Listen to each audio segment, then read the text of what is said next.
Testing 1, 2, 3. Yep. All right. So we're back on. Let's see some real numbers just to give you an idea about our cycle delays. I took this from the 4th Gen i7. By the way, I've looked at the latest. These numbers actually haven't changed too much. But the L1 cache takes about 4 cycles and 64 kilobytes. L2 is 10. L3 has a range to it, and then main memory is 500, of course, in the gigs. Again, this is just to emphasize that small is fast and big is slow. Whew, almost said the wrong way.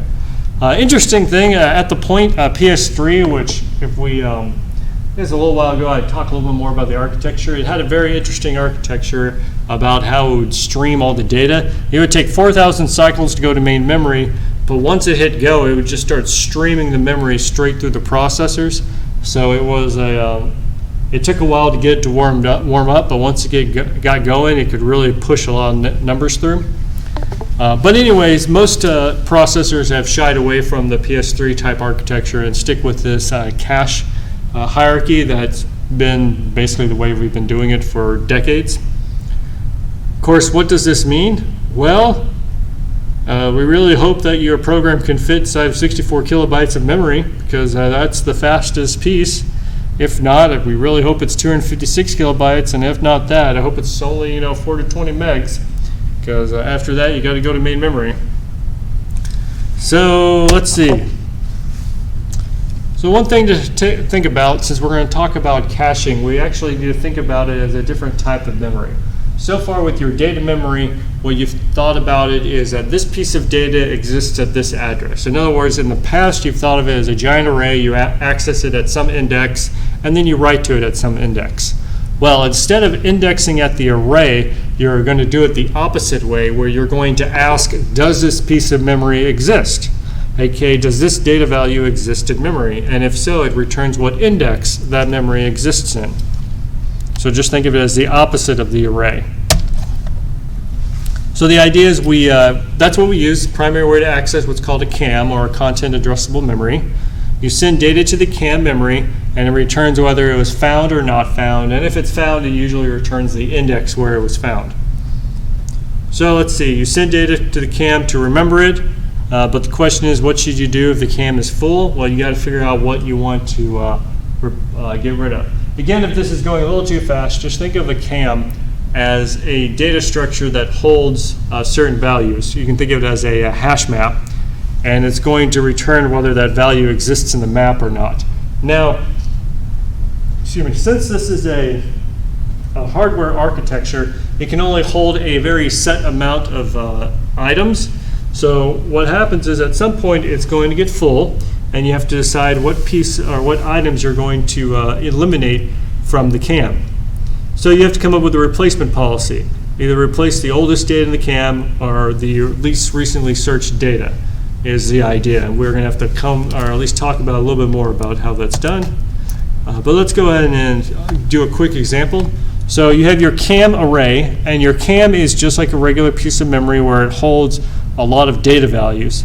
But instead of indexing at a certain value, you're asking, does the byte 111011101 exist somewhere in this piece of memory? And it says yes, it exists right here. So this is a 5 storage element CAM where each element stores 9 bits each.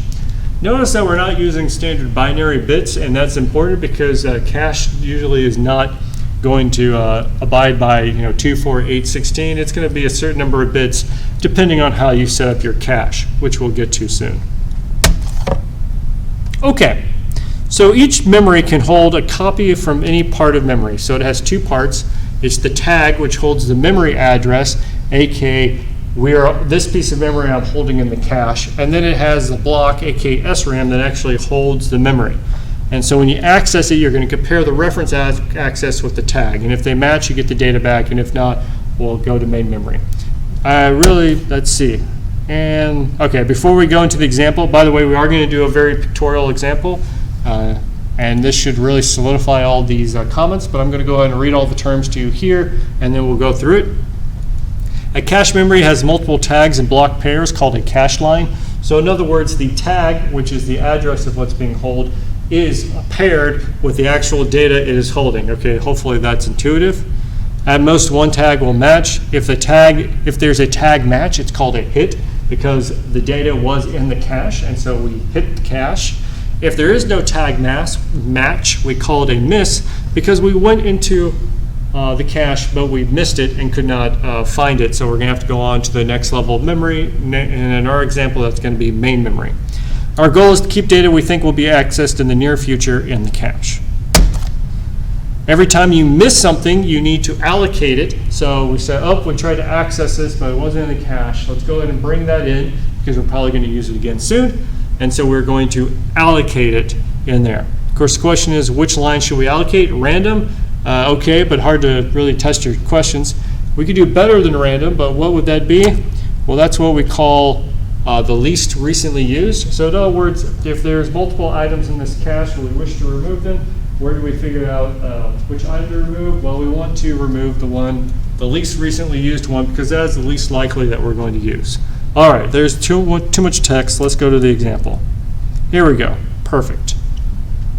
On the left is your processor, and it's going to load in different values: memory at 1, memory at 5, memory at 1, memory 7, memory 7. Just think of these as load words, or load, in this case, decimal, and we're going to load them into different registers. So we have register 0, 1, 2, 3 over here, and so we're going to get from memory 1, that'll be the 110 over here, and we want to stuff it into R1.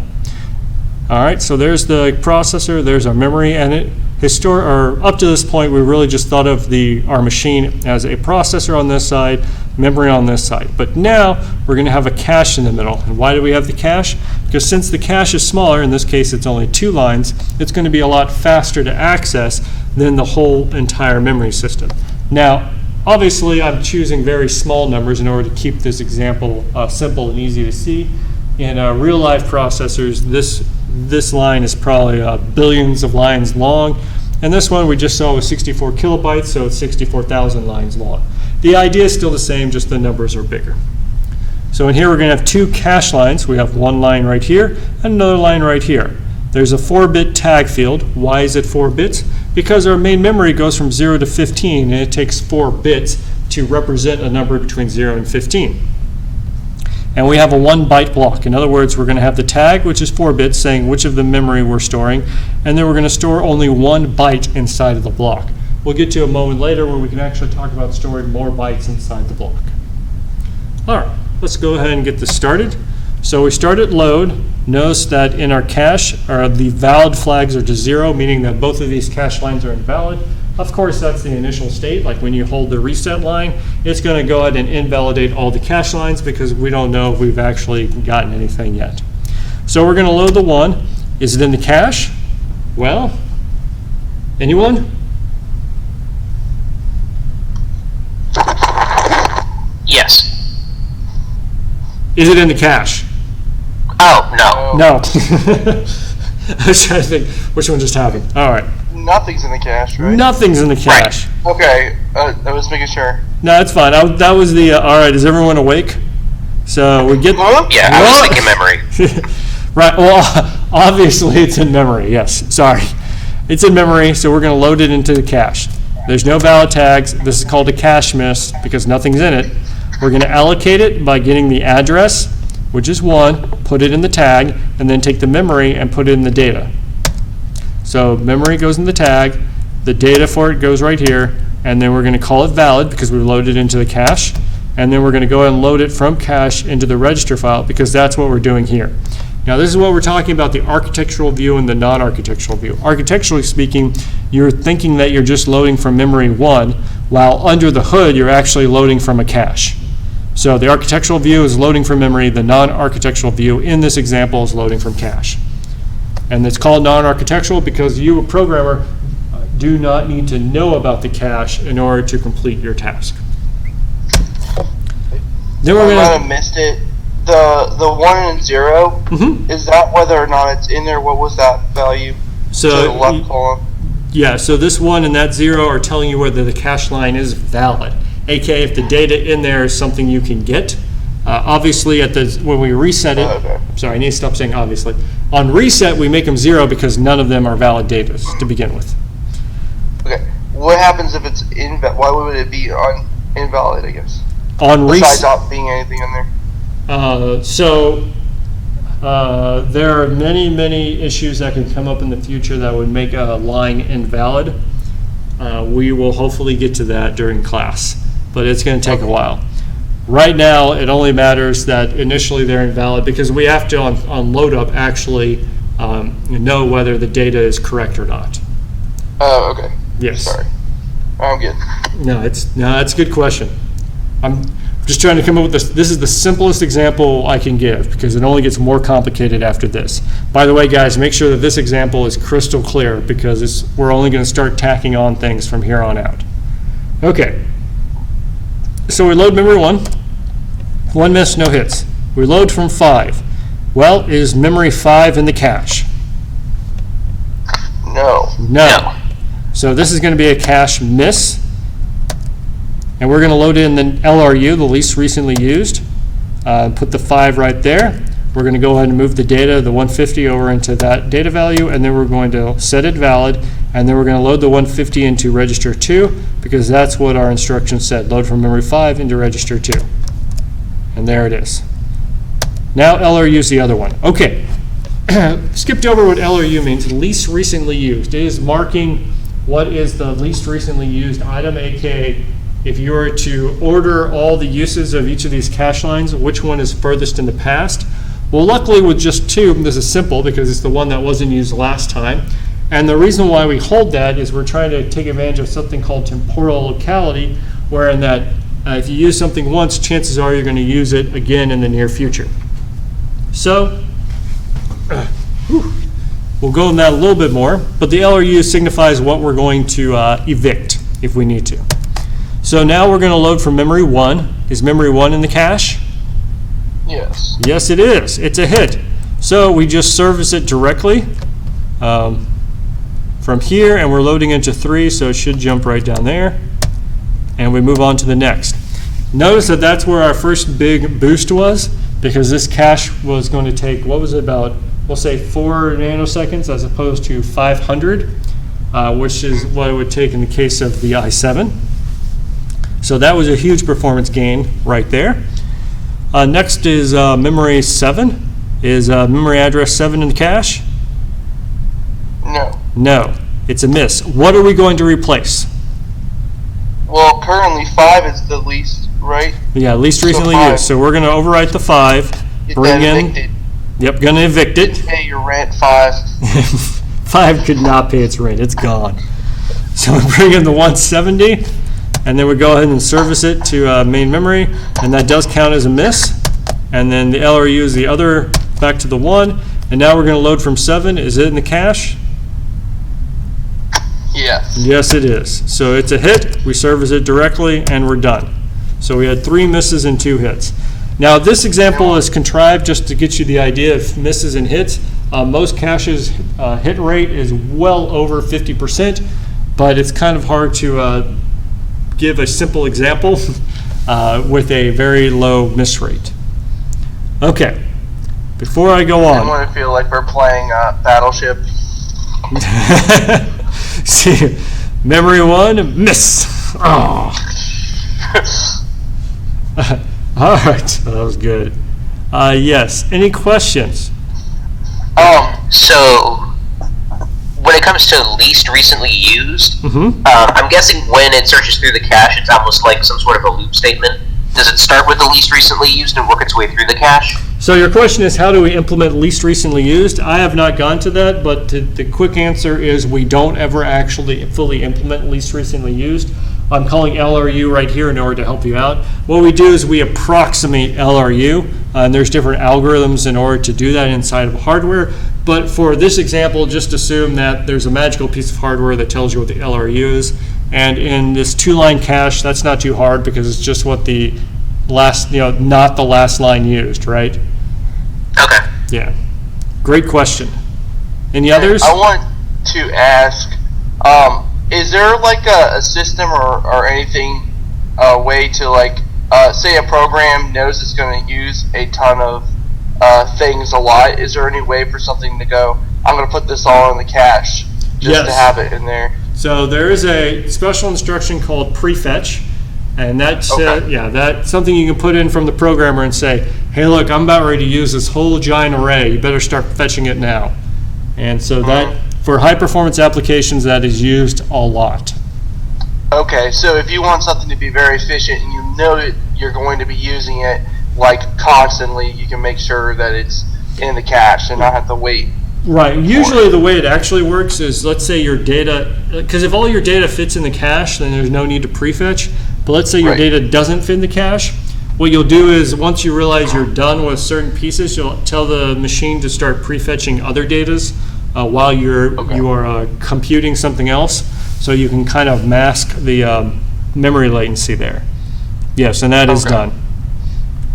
Good questions. Any others? Yeah.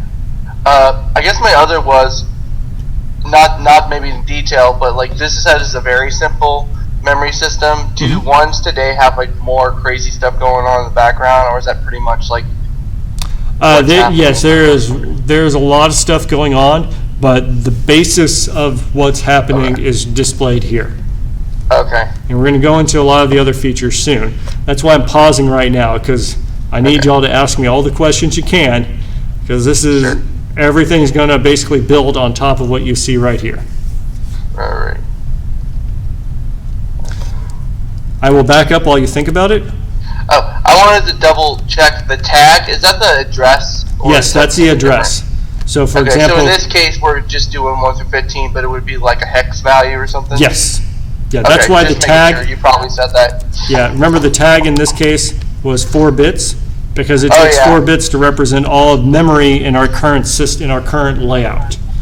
Okay. Obviously, on a 32-bit machine, it's going to be 32 bits. So, yeah, larger machines are larger values, but in this simple machine, it's going to be 4 bits just to make things simple. All right, cool. I figure you probably said that, but I just wanted to double check. All right. So the question we're asking, if we're going to allocate and we need to evict, how do we evict? Well, you want to pick the most likely address. Fortunately, programs are not random. They tend to use the same memory locations over and over. We can use this to pick the most reference location to keep in the cache. This is called something called temporal locality, saying that if you access a memory location, for example, 1000, you are more likely to re-access that location than you are to reference some other random location.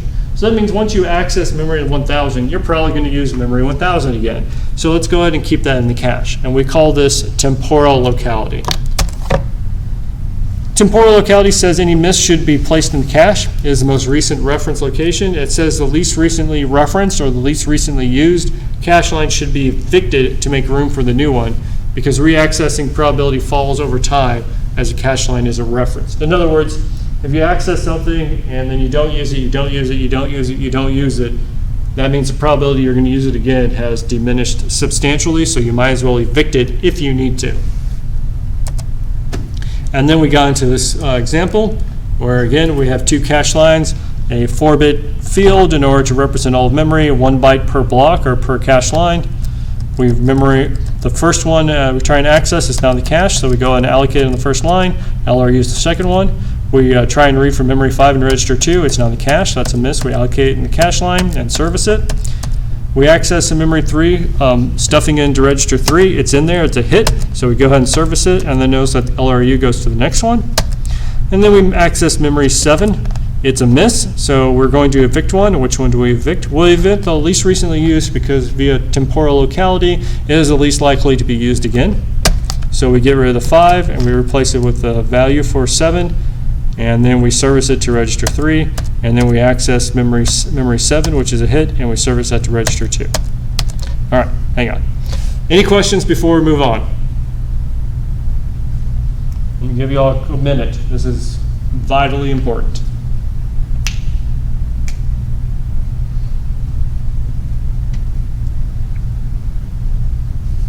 All right, I will trust this was all perfectly clear. All right, how do we calculate the latency? Well, it's a cache latency times the hit rate of the cache plus memory latency times the hit miss rate. Because in this situation, we only have a cache in main memory, so that's about all we need. So average latency is 1 cycle for the cache times 2/5 plus 15 times 3/5, 9.4 cycles per reference. So by adding the cache, we have improved at least the processor speed, because the average time it takes in order to access memory is 9.4 cycles. All right, well, that's an improvement. We definitely want to improve it further, because that's going from 15 to 9. That was not a very good, that was an improvement, but we can do better. We can either improve memory access latency, aka make our memory faster, or one thing we do to increase the average, or improve, sorry, which is decrease the average latency, is improve the cache latency. So instead of 1 cycle, make it take half a cycle. All right, that may not help actually that much, because we still need to be 1 cycle. Or we can improve the cache hit rate, which is where a lot of time is spent inside of cache design. And if you want to use this lovely applet, go right ahead. Ooh, class problem 2. For application running X on our MIPS32 single cycle data path, aka our actual x86 single cycle data path. I just haven't updated this slide. We have, what do we have? We've got 40% of operations access memory. All right, so that means that's 60%. Well, that was the worst percent ever that no one's going to be able to see because I erased it. I can't draw percent anymore.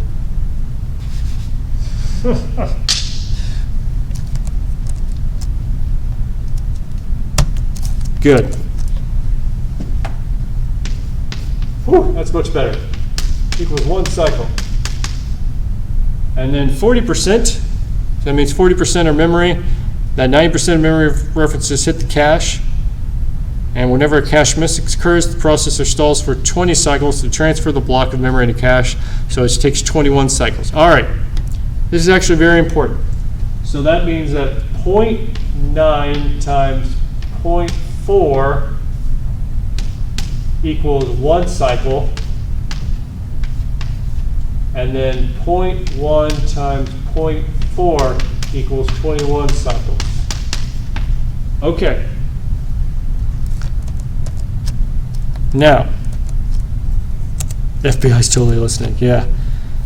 All right, recap on the board. 60% take 1 cycle because we're going to say that those are all arithmetical operations. And we're going to say that 90% of the 40% left over take 1 cycle because that's in the cache. And then 10% of the 40%. There we go. Take 21 cycles. Now, memory we said takes 20 cycles, but it's now going to take 21 cycles to access memory. Why is that the case? Because we had to first go to the cache, pay the cost of hitting the cache before we can go to main memory. And now your average latency, you're going to actually sum that all up. And anyone want to do that? Because I don't want to. 60% take 1 cycle, so that's 0.6 times 1. And then we're going to add, what is that, 0.36? 0.36 times 1. And then we're going to add, oh boy, 0.04 times 21. What does that equal? 0.96 plus, God, y'all are making me do math. 0.84 and 0.18.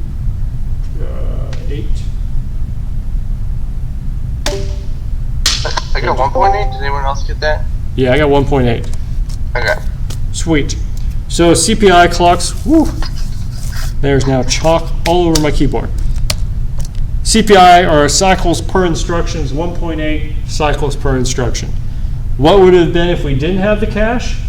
Well, it would have been 0.6, whoops, let's go to the board. 0.6 times 0.4 times, I'm sorry, 0.6 times 1. That represents 60% of arithmetic operations. Plus the other 40% are going to take 20. So that equals 0.6 plus, what is that? 0.4 times 8 plus 8, which equals 8.6.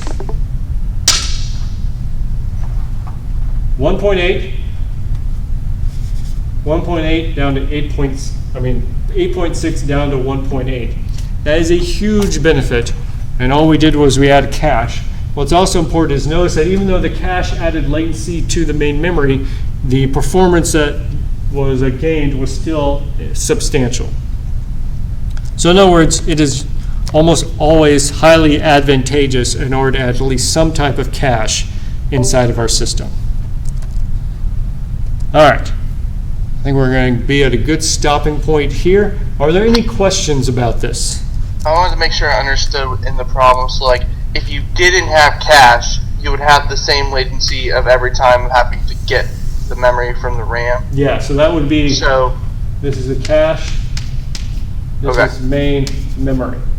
So you but have then to- when the cache only has the latency when it misses and it has to go and get yeah, it from the memory. and it's actually Okay. longer in that case than just going to main memory all the time.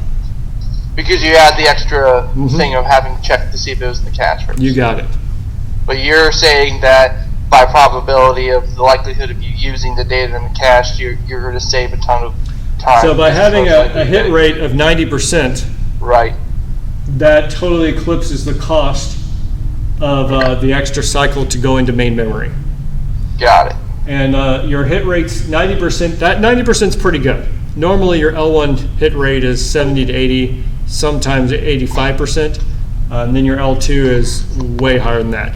So it's these numbers aren't that far off, but they are to at least show you that if your hit rate is good enough, having a small cache is highly advantageous. Okay, any other questions, comments, screams? Like me, guys? Oh, it's you, Holland?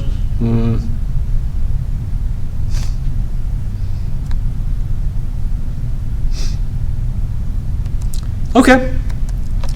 I'm not actually going to assign anything on Scrum Due. Let's see.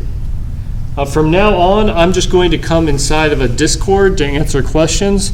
I won't be able to talk to you, but I'll be able to answer some questions. Unless y'all need to do a live stream, then please give me a heads up and I'll try and set that all up. But besides that, beforehand, I will do these lecture videos and upload them, and then we can go ahead and talk about them and have some interaction.